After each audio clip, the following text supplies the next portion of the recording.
네, 문재인 대통령은 다음 달인 내년 1월 초부터 코로나19의 직접적인 피해가 큰 소상공인 자영업자들에게 공통으로 100만 원을 지원하는 등 여러 가지 9조 원대 규모의 재난지원금을 지원하겠다 이렇게 밝혔습니다. 또 임대인 임차료 부담을 줄여주기 위해서 영업 제한 정도에 따라서 100만 원, 200만 원 등 차등으로 추가 지원도 직접 할 수 있다 이렇게 밝혔습니다. 3차 재난지원금 규모가 밝혀졌고요. 여러 가지 안내가 되고 있는 상황인데 또 거기에 대해서도 다양한 의견들이 나오고 있기도 합니다.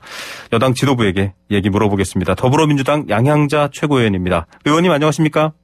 네, 안녕하십니까? 네, 오늘 소상공인 단체에서도 이런 신속한 결정과 지원은 환영한다 입장을 밝혔습니다. 9조 3천억 원 규모의 3차 재난지원금 이 규모라든지 내용 어떻게 평가하고 계십니까? 예, 우선 이 대책이 마지막이 되기를 정말 간절히 바라고요. 백신과 치료제가 목전에 온 상황에서 국민께서 조금만 더 버텨내실 수 있는 힘이 되길 바랍니다. 네. 상황의 어떤 긴급성을 고려했을 때 규모는 적절하다고 보고 있고요. 네. 이제 피해 지원이라는 것이 단순히 금액의 규모만 볼 것이 아니라 얼마나 적시에 투입될 수 있느냐도 동반되어야 하기 때문에 네. 그런 측면에서 최단 시간 내에 1월 중으로 최상의 효과를 보기 위해서 편성할 수 있는 최대의 규모라고 보고 있고요.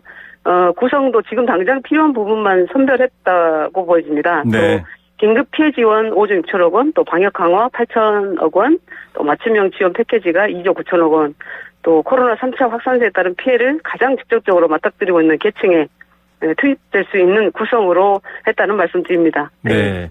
맞춤형이다 이런 말씀을 해주셨는데요. 그리고 또 적절한 시기를 놓치면 안 된다.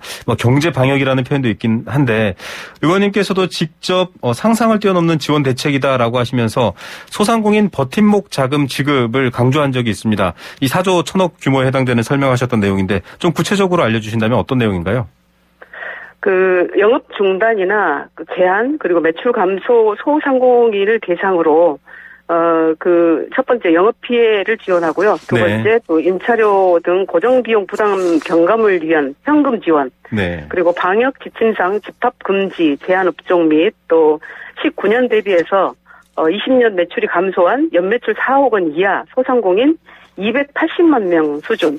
그리고, 4차 추경 시에 지원한 개인 택시 16만 명, 네. 그리고 유흥업소 3만 개도 지원 대상에 포함되어 있고요. 그 외에도 이제 집합금지 300만 원, 집합 제한 200만 원, 일반 업종 100만 원을 지원하게 되어 있고, 영업 피해 지원 공통 100만 원, 그리고 임차료 등 고정비용 경감 지원은 집합금지 200만 원, 집합 제한 100만 원, 그래서 구분해서 지원하기로 되어 있고요. 지급 방식도 국세청이나 건보공단 공공데이터 활용 증빙 서류 없이 네. 간단하게 신청만으로 자금을 신속하게 지급하겠다라는 말씀을 드리고 있습니다. 네, 매출 감소 여부와 무관하게 집합금지 또 제한 업종 등에서도 지원을 네. 할 수 있다. 말 그대로 좀 버티게 해주겠다 이런 말인데, 예, 그런데 또 이제 이 임대료라든지 임대료뿐만 아니라 고정비다라고 이제 강조해 주셨습니다만 결국은 또 지금 건물주에게도 지급이 되는 거지 않겠습니까? 맞습니다. 예. 네. 임대료 쪽으로 대부분 지원금이 쏠리면 어떡하나라는 지적들도 있습니다. 좀 설명해 주셔야 할 것 같아요. 대책 중에 착한 임대인 인센티브로 확대하는 조치도 병행하겠다고 했는데, 네네.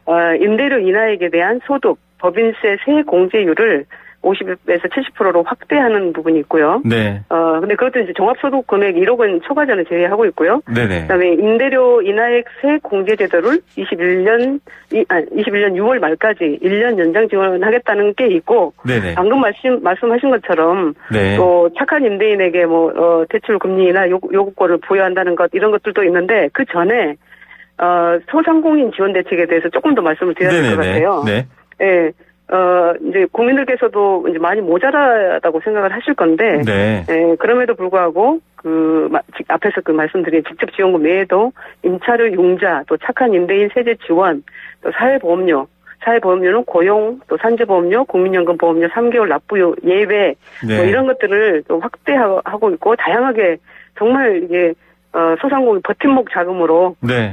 예, 지원될 수 있도록 준비하고 있습니다. 예. 뭐 가장 먼저 말씀해 주신 시기가 제일 중요할 것 같습니다. 이미 무너지고 난 뒤에 지원은 의미가 없기 때문에 빠른 지원 자체는 환영을 받고 있는데 방금도 설명해 주셨습니다만 아까 임대료 쏠림뿐만 아니라 야당에서도 국민의힘에서도 비슷한 대책들을 또 얘기하면서 500만 원까지 확대해라. 좀 돈이 적다 이런 주장을 했거든요. 그 부분은 어떻게 보고 계십니까? 사실 야당은 뭐 이렇게 이 언론에서도 받고 더블로 뭐 이런 식으로 얘기를 하셨는데 네네. 그만큼 저도 이렇게 최고위원 회의에서 말씀드렸던 것처럼 네. 예, 상상의 범주를 뛰어넘는 소상공인 지원 대책을 내놓을 것이라는 말씀도 드렸는데 네네. 저는 국민의힘의 이런 지원 대책도 함께 고민해볼 문제라고 보여집니다. 네. 네. 확대 여지에 대해서도 또 일정 정도는 가능성을 열어두셨다 이렇게 이해가 되는데요. 앞서 임대료 얘기를 했습니다만 착한 임대인 인센티브를 좀 확대하는 조치다라고 합니다. 이게 사실 좀 민감한 부분이기도 하고 뭐 사유재산 영역에도 있는 부분이긴 한데 구체적으로 어떤 대책들인가요? 이게 이제 사실은 이 착한 임대인에게 대출금리 인하 요구권을 부여하고 뭐 은행권의 부담이라는 의견도 있고 리스크가 커진 고객의 금리를 낮추는 것이 역설이다 뭐 이런 말씀 하셨지 않습니까? 이런 네. 지적에 대해서 말씀하신 것 같아서. 네. 근데 이거는 이제 이번 지원 대책은 아닙니다. 네. 우리 당의 전용기관의 법안 발의 내용이고요. 아직까지 이게 이제 뭐 정부 정책이나 당론이라고 볼 수 없고 그럼에도 불구하고 이제 비상한 시기임을 고려했을 때는 취지에 동의를 합니다. 그리고 모두가 이제 고통을 겪고 있는 시기이고 금융권도 어느 정도는 수반해야 되는 책무가 있지 않냐. 네. 이런 판단도 있고 그래서 이제 29일 금융감독원과 또 네. 금융투자업계에 따르면 은행이 올해 그 3분기 누적 이자 이익이 전년 대비 1,000억 원이 증가했어요. 네. 그래서 이제 30조 7천억 원이기 때문에 충분히 감당할 여력이 있지 않냐라고 보고 있습니다. 예, 뭐 기준금리는 지금 멈춰 있는 상황이고 제로금리에 가깝게 유지되고 있긴 하지만 시중금리는 조금씩 오르고 있어서 사실 이 부분에 대한 부담이 클 텐데 뭐 문제는 정부가 세운 계획대로 또 대안대로 되어야 된다라는 걸 텐데 그 부분에 대해서 좀 확신을 주실 수 있을까요? 우선 이제 당초 계획보다 네. 이제 큰 규모로 보이기 때문에 네.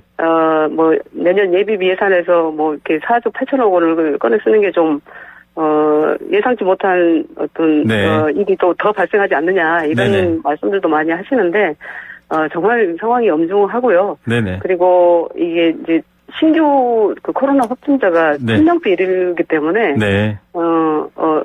이때야말로 백신과 치료제를 목전에 둔 마지막 총력전이라고 보시면 됩니다. 네. 동참할 그리고 수밖에 없다. 네. 네, 여러 차례 위기도 적시적소에 효과적인 네. 재정 정책을 펼쳐왔듯이 네. 이번에도 이제 사태 심각성을 고려해서 마지막 네. 총력전을 펼친다는 심정으로 네. 최선의 대책을 내놓고 있습니다. 네. 네. 모든 분야의 방역이 다 동참될 것이다. 이런 차원에서 그렇습니다. 설명을 해주셨습니다. 네. 자, 예비비 충당 말씀하셨는데 네네. 2021년 예산안도 아직 쓰지 않은 상황이니까요. 네. 이번에 발표한 맞춤형 피해 지원 대책과 또 2021년 예산안 활용하는 것 외에 네. 또 뭐 추경이나 아직까지는 검토하지 않고 있다는 말씀도 드립니다. 예.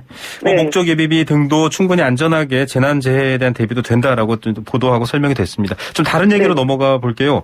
네. 이번 지원이 이제 소상공인이나 자영업자 이런 쪽에 초점이 맞춰져 있는데 이재명 경기지사도 소멸성 지역화폐 보편 지급을 다시 한번 강조하고 있고 이게 또 일반적인 근로자분들도 힘든 건 사실이지 않느냐라는 형평성 논란이 자꾸 나오고 있습니다. 여기에 대해서 좀 정부 여당이 추진하고 있는 방향을 설명해 주셔야 될 것 같아요.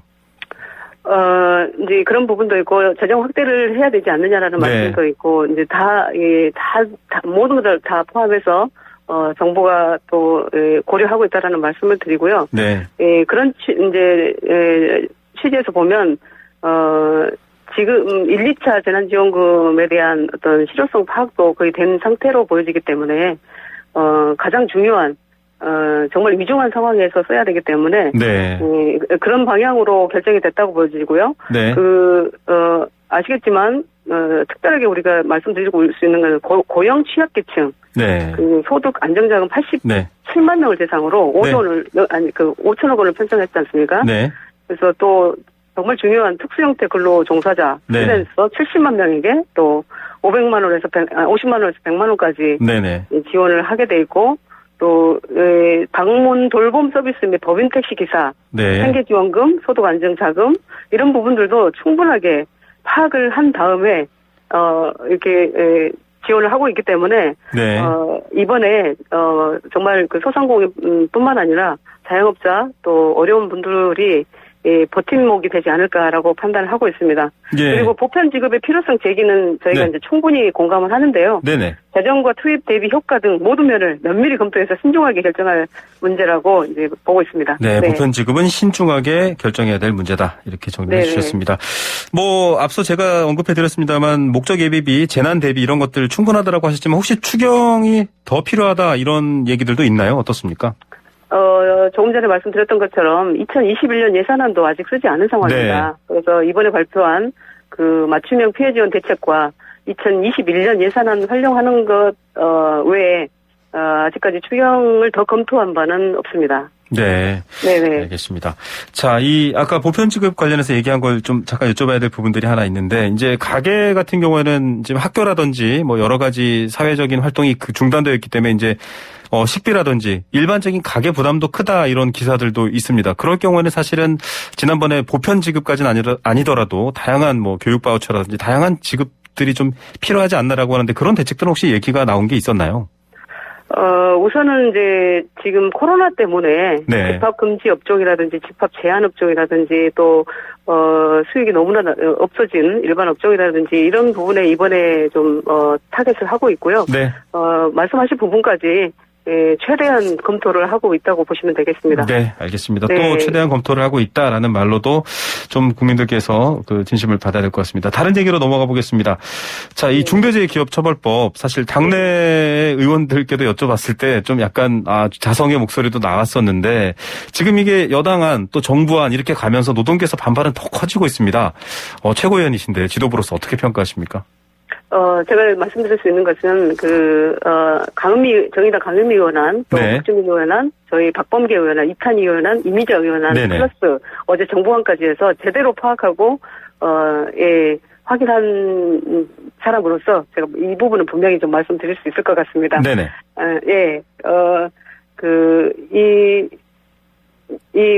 어제 정부안에 대해서 말씀드리면, 네. 그럼 안전관리 부실로 그 근로자들이 다치거나 또 소중한 목숨을 잃는 후진국형 산재 사고는 더 이상 없어야 한다는 것이 이제 저의 소신이기도 하고 네. 또 중대재해기업처벌법을 반드시 통과시킨다는 것은 민주당의 흔들림 없는 당론입니다. 네. 다만 이제 우리 당은 국정을 무한 책임져야 하는 입장이고 네. 또 법의 취지를 제대로 살릴 수 있도록 완벽한 입법이 돼야 되는데 네. 모든 의원들이 공감하면서도 또 조문이 보다 정교하게 다듬어져야 되고 그래서 정부안도 이러한 취지로 어제 만들어져서 나왔고 저는 누구보다도 먼저 정부안을 확인했습니다. 네네. 예를 들면 이제 안전관리 책임을 소홀히 한 경영자를 엄벌하는 내용을 담고 있어요. 네. 그런데 그 책임의 범위와 처벌 요건이 명확해야 처벌할 수 있다는 것이고 네. 또 위헌 문제가 불거지면 애써 법을 통과시켜도 무용지물이 될 수 있기 때문에 네. 경영자가 안전관리를 위해서 어떠한 조치를 해야 하는지가 구체화되어야 네. 현장의 안전관리 개선을 보장할 수 있다는 말씀을 드립니다. 네. 그래서 정부안이 이제 범위가 너무 넓고 모호하다는 지적이 있었던 그 안전보건조치 의무를 보다 명확히 규정했고 또 위헌 논란이 있었던 인과관계 추정 규정을 제외하고 또 당내 법안 논의 과정에서 나온 여러 이슈들이 있어요. 네네. 그것들을 해소하는데 개선된 내용이 다 들어가 있더라고요. 제가 보니까. 예. 그럼에도 불구하고 정부안은 최종안은 아닙니다. 네, 최종안은 중요하고, 아니다. 중요하고 영향이 큰 법안이니만큼 졸속 입법하기보다 앞으로 여러 이제 이해관계자들의 의견을 듣고 국회 논의를 통해서 법안을 다듬어 가야 된다고 생각을 하고 있고요. 예. 전 세계에서 법인과실치사법이라고 하는 영국법이 있습니다. 네네. 근데 그 영국법은 이 영국의 이 안전에 대한 시스템이 명확하게 돼 있기 때문에 네. 그게 보조 역할로서의 강한 처벌이 가능한 것이지 우리나라 같은 경우는 아직까지 안전에 대한 그런 제대로 된 예방책이 없다라고 보시면 돼요. 그래서 제가 이번에 안전에 있어서 전문기술 보유 업체 인증제를 대통령령으로 하자라는 제안을 드렸고 정부 법안의 4조 2항에 어떤 문구로 넣어야 되는지까지 다 오늘 발표를 드렸습니다. 네, 의지는 뭐 보여주셨는데 지금 일단 비난은 뭐 유예되는 사업장이 사실 주로 중대재해가 발생하는 사업장이다 뭐 이런 비판들인데 저희가 지금 김종철 정의당 대표께서 이 인터뷰를 듣고 계시거든요. 이어서 네네. 저희가 또 얘기를 나누실 테니까 또 여당 최고위원으로서 좀 관심 갖고 귀 기울여 주시기 바랍니다. 네, 그렇게 하겠습니다. 네, 2020년 연말인데요. 끝으로 청취자 여러분들께 또 여당 지도부로서 한 말씀 짧게 부탁드리겠습니다. 네, 정당에게 민생과 경제보다 우선하는 것은 없습니다. 문재인 정부 4년 동안 남북 문제, 일본 경제 침략 문제, 코로나까지 정말 많은 위기가 있었지만 위대한 우리 국민과 함께 돌파해 왔다라는 말씀드리고 유능한 집권 여당으로서 역량과 자격을 입증해 보이는 2021년이 될 것이라고 약속을 드립니다. 네. 예, 힘을 모아주십시오. 네, 오늘 말씀 감사드립니다. 네, 감사합니다. 네, 더불어민주당 양향자 최고위원이었습니다.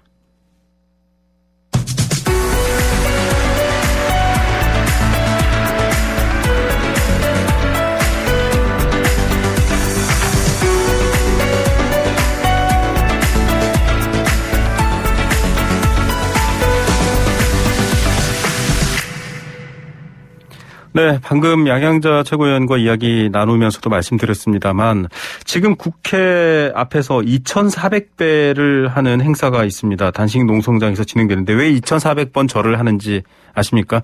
집에 돌아오겠다라고 아침에 나서서 돌아오지 못하는 중대재해로 유명을 달리하신 분이 2,400명이라고 합니다. 그래서 이런 행사가 있다라고 하는데요. 앞서 정부안이 최종은 아니다라고 지금 여러 가지 고심을 드러냈습니다만 일단 비판은 거셉니다. 여당안과 정부안이 기존에 제기됐던 중대재해처벌법으로부터 많이 후퇴했다 이런 비판을 받고 있거든요.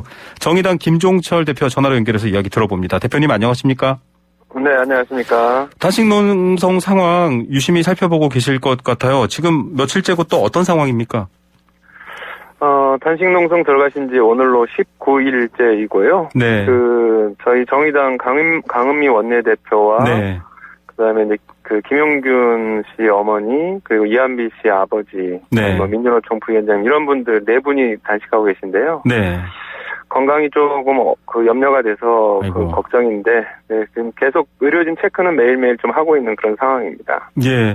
아침 시사 YTN 라디오에서 강은미 원내대표와 이제 전화를 한 적이 있는데 목소리에 굉장히 힘이 없지만 또 의지는 또 그만큼 강한 것 같습니다. 오늘 앞에서 2,400배 행사가 있었거든요. 그 숫자도 남다를 텐데 그 행사는 혹시 보셨는지요? 오늘은 제가 네. 외부에 김진숙 지도위원 복직 촉구하는 단식 농성 청와대에서도 보내가지고 거기도 갔다 그래서 자세히 보지는 못했고요. 네. 여기저기서 지금 이 법 통과를 위해서 굉장히 노력을 많이 하고 계시는 건 잘 알고 있습니다. 예. 사실 여당 의원들께서도 좀 자성의 목소리를 냈기 때문에 더더욱 의아한 측면이 있는데 일단 정부안 앞서 양향자 최고위원께서 이것도 최종은 아니다라고 약간 이제 여지를 만들어 드셨습니다만 대표님께서 지금 정부안 나온 거 어떻게 보셨나요? 그걸 보고 너무 심각하다. 네. 예. 사실 지금 정부안이 나온 것이 최종안은 아니라고 하지만은. 네. 지금 국민의힘보다 당연히 후퇴돼 있고요. 네. 국민의힘보다도요. 네. 네, 그렇습니다. 거의 이 법을 원래 만들 생각이 그렇게 많지 않았는데. 네. 이제 저희 정의당도 그렇고 좀 몰아서 만든다고 하니까. 네네. 갑자기 이제 기업 측 입장도 듣고 하면서 굉장히 좀 보수적이고 후퇴한 안을 내놨구나. 네. 왜 이렇게 이제 산재 현실을 잘 모르나 이런 생각이 딱 처음에 들었습니다. 예. 앞서 양향자 최고위원께서는 이게 사실은 해외 사례도 살펴보고 있는데 통과가 된다고 해도 법적으로 논란이 돼서 제대로 기능을 못할 수 있기 때문에 좀 살펴보고 있다. 이렇게 일단은 대답을 했거든요. 어떻게 보십니까? 그 부분이 예를 들면 이제 인과관계의 추정이라든가, 네. 그러니까 산업재해가 났을 때, 정확히 네. 원인과 결과에서 어떤 사업주 책임이 얼마나 있는가 이런 부분들하고, 그다음에 경영자의 포괄적 책임 그런 부분들이거든요. 네. 근데 이제 산재 자체가 요즘은 굉장히 다양한 어떤 요소나 또 다양한 양태로 일어나기 때문에. 네. 그런 부분에 있어서 이제 기본적으로 포괄적 책임을 둘 수밖에 없는데, 네. 만약에 그것이 너무 포괄적이라고 한다면, 네. 다른 법안에서 이미 네. 어떤 산업재해와 관련해서 중요한 요인이라고 규정되어 있는 부분들만이라도 확실하게 우리가 뭐 처벌하는 네. 그런 걸 하자는 게 이제 좀 그 얘기들이 있어요. 네. 근데 이런 부분들은 뭐 아예 정부 안에는 그냥 포괄적 책임 이런 거는 문제가 네. 많다. 막 그냥 네네. 이 정도만 돼 있고. 그리고 인과관계에 있어서도 그 문제가 있지 않냐는 것이 법적으로 그렇게만 돼 그렇다. 있지. 예.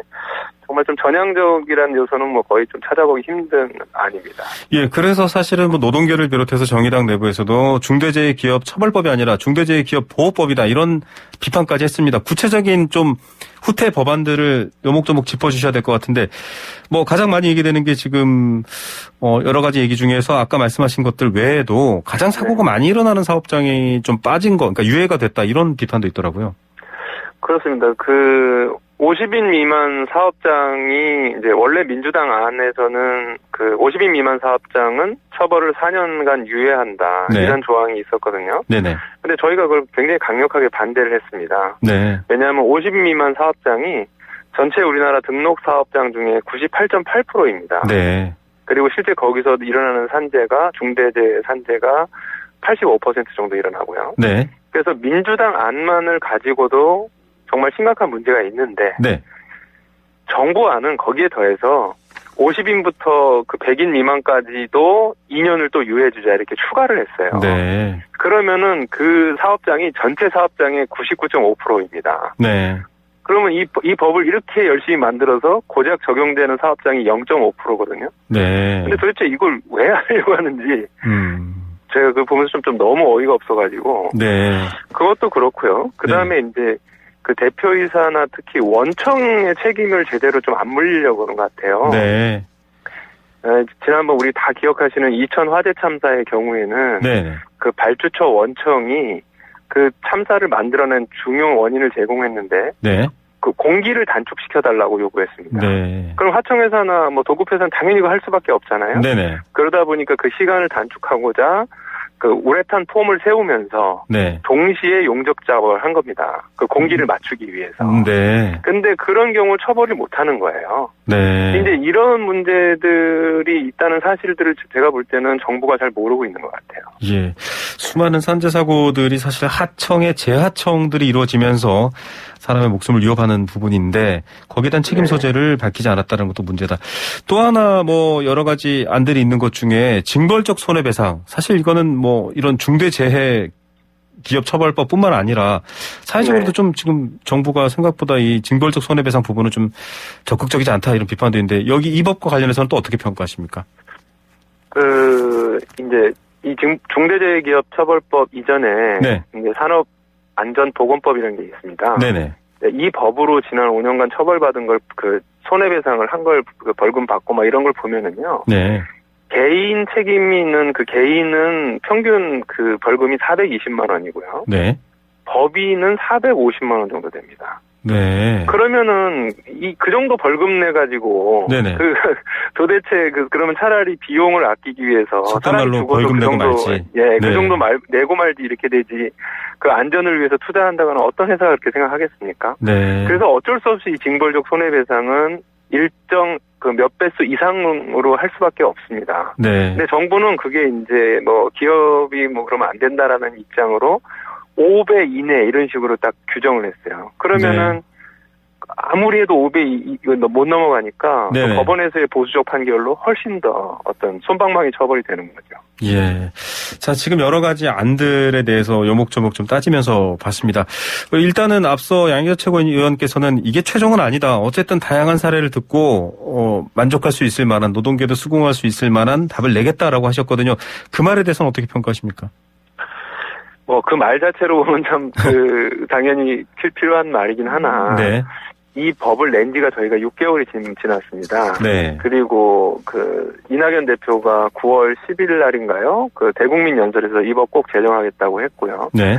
그런데 그거를 계속 지금까지 미뤄오다가 지금 한 며칠 전에서야 법사위에서 처음으로 소위원회에서 이걸 다루니까. 네. 정부도 지금 처음 의견을 낸 거고요. 네. 그러니까 도대체 그동안에 그러니까 산재는 계속 진행되고 있는데.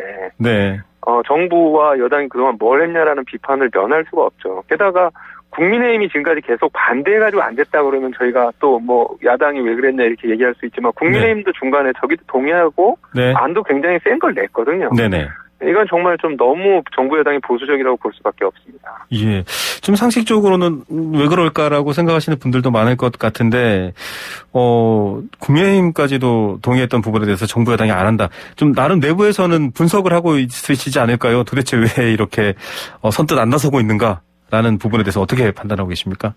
그 징후가 나타난 게 그 여당 지도부에서 네. 그 이제 중대재해법을 가지고 논쟁이 붙었습니다. 10월 정도부터. 네. 그런데 중대재해법이 필요 없다. 네. 그냥 기존의 산업안전법을만 좀 강화하면 된다라고 하는 것과 네. 그 산업안전법으로 안 되기 때문에 이 중대재해법, 즉 대표이사나 원청의 책임자가 처벌받을 수 있다는 그런 가능성을 열어둬야 된다는 게 논쟁이 됐는데 네. 그러다 보니까 당론을 결정하지 못한 거예요. 네. 그러면서 여기까지 끌어오다가 이제 정의당에서 단식을 시작하고 뭐 이러면서 이제 이슈가 압박이 네. 된 겁니다. 네. 네. 그런 부분이 너무나도 안타까운 지점. 여당 지도부와 좀 이제 협상을 하고 계신가요? 어떻게 좀 방법을 찾아보셔야 될 텐데요. 저희 강은미 원내대표가 이제 법사위 회의에 참관을 들어갑니다. 그리고 그전에도 이제 그 여당 측하고 만나기도 하고요. 네. 제가 이제 이낙연 대표를 한번 뵀으면 좋겠다 이렇게 공개 제안을 했는데. 네. 아직까지 이렇게 결정된 게 없으니까 저를 만나기가 좀 부담스러웠던 네. 것 같으시더라고요. 네. 그래서 어쨌든 맞습니다. 안 만나주셔도 좋은데 네. 빨리 그 당 입장을 결정해서 이 법안이 좀 처리됐으면 좋겠습니다. 예.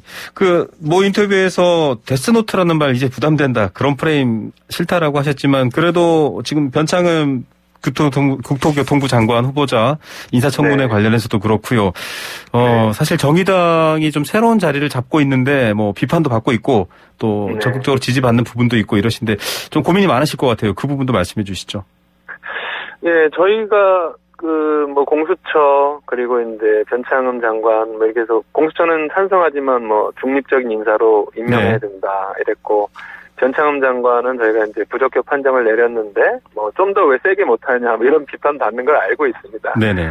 저희는 나름대로는 일관되게 오고 있다고 생각을 하나 하지만 그 비판은 또 그런 이유가 있을 거라고 생각해서 저희가 겸허하게 수용하면서 네. 정의당은 정의당으로서의 길을 좀 제대로 앞으로도 좀 가도록 하겠습니다.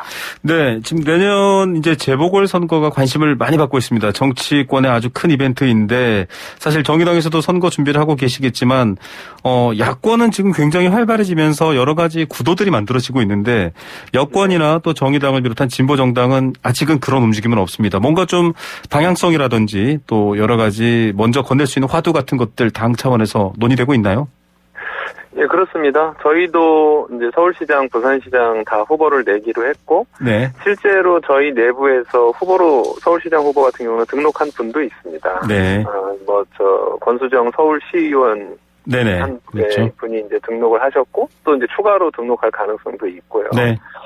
그래서 어떤 정치적인 쟁점, 문재인 심판, 국민의 심판 이런 게 아니라 네네. 저희는 어떤 기득권에 대해서, 기득권 네. 양당에 대해서 반대하면서도 동시에 서울 시민, 부산 시민들의 실제 생활을 어떻게 개선시킬 것인가. 네. 이런 부분에 중점을 두고 부동산 문제, 일자리 문제 이런 거를 풀어나갈 수 있도록 준비하고자 합니다. 지켜봐 주십시오. 네. 또 제3의 가능성이라는 게 이제 범야권에서도 얘기가 되고 있지만 여권 또 진보정당에서도 얘기가 될 수 있을까 좀 지켜봐야 될 것 같습니다.